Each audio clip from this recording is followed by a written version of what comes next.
Bonjour à toutes, nous sommes au chapitre 5 à partir du verset 10 après la guérison de cet homme à la piscine de Bethesda. Ce miracle a eu lieu un jour tout à fait particulier, c'était le jour du sabbat. Le jour du sabbat est un jour qui était consacré comme un jour de repos, un jour à honorer et adorer Dieu. Mais voilà que l'homme qui a été guéri par Jésus se trouve près des Juifs. Les Juifs l'interpellent en disant « Mais comment se fait-il que tu portes ton lit ?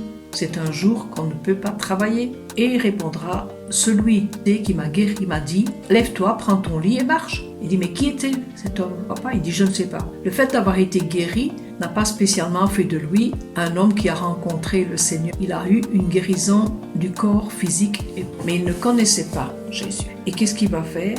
Il va chercher à savoir qui il était. Il est allé dans le temple et c'est là qu'il l'a trouvé. Quand Jésus l'aperçoit, Jésus lui dira « Tu as la santé, prends soin de toi. Veille bien pour ne pas retomber malade, ne pas tout, sinon ce sera pire. » Et aussitôt, cet homme-là va repartir et dire aux Juifs « C'est Jésus. » Mais Jésus dira « Mon Père agissait autrefois et moi j'agis aussi. » Alors les Juifs étaient encore plus furieux de voir que Jésus se considérait le Fils de Dieu, Dieu son Père. C'était pas possible. Et pourtant, c'était une réalité, n'est-ce pas ? Nous voyons les Juifs qui sont révoltés de voir que Jésus se dit Fils de Dieu. En vérité, le Fils ne fait rien de lui-même. Quelque part, tout ce que vous voyez que je le fais parce que c'est pour cela que je suis venu. Or, personne ne le reconnaît en tant que tel, sinon ceux qui ont une relation personnelle et profonde avec lui. Le Père aime le Fils. Faisons une parenthèse, le Père nous aime, nous. C'est pourquoi il veut nous communiquer la vie. Il dit que c'est le Père qui a la vie. Jésus dira, celui qui croit en moi a la vie éternelle. Jésus proclame qui il est quand il dit que le Père l'envoie. Et aussi, par exemple, nous aussi, le Père nous envoie annoncer le message de la bonne nouvelle, le message de la restauration, le message du pardon, le message de la réconciliation avec Dieu. Mais Jésus dira lui-même, le Père a la vie éternelle. Le Père ressuscite les morts. Peut-être que spirituellement parlé, tu te sens mort, tu n'as plus de vigueur, tu te sens sans objectif.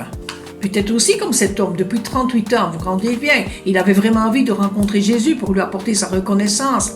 Et nous aussi, le jour où nous l'avons rencontré, nous sommes attachés à lui, nous voulons l'écouter pour le servir, pour lui obéir.